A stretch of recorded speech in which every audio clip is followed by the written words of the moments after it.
Vigil and celebration of life will be held later today to honor the victims of the plane crash in Vermont who have strong ties here to Connecticut. News 8's Brittany Taylor's live force in Middletown this morning with a look at how you can pay your respects.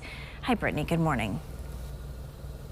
Good morning, Laura. Good morning, Keith. Well, that vigil will be taking place here at the Russell Library at noon today. You know, there are a lot of broken hearts in this community for these 4 plane crash victims, among them a Middletown High School teacher, his student, as well as that student's mother. Now, here's what we can tell you so far about this plane crash investigation. We know that these victims, took a small plane to Ferrisburg, Vermont. That's a 2-hour flight, but they never made it back alive. State police initially had no reports that the plane had crashed until relatives reported their loved ones missing.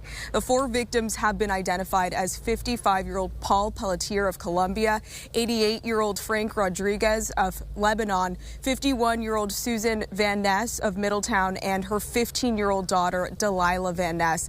Pelletier was an aerospace and manufacturing teacher at Middletown High School. Delilah was taking flight lessons with him. We spoke to a librarian who knew Susan and her daughter Delilah. Take a listen to what she has to say. I can't imagine a better tribute to a library and a community than to have a vigil for someone like her held here.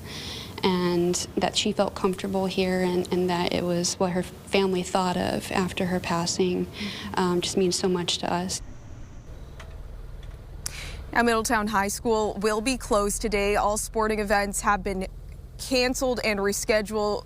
Crisis teams will be on site as well to provide support to students and staff who are mourning. And coming up in the next half hour, we're going to have more from the Middletown mayor on how this tragic loss has really impacted this community. But for now, we are live in Middletown. Brittany Taylor, News 8.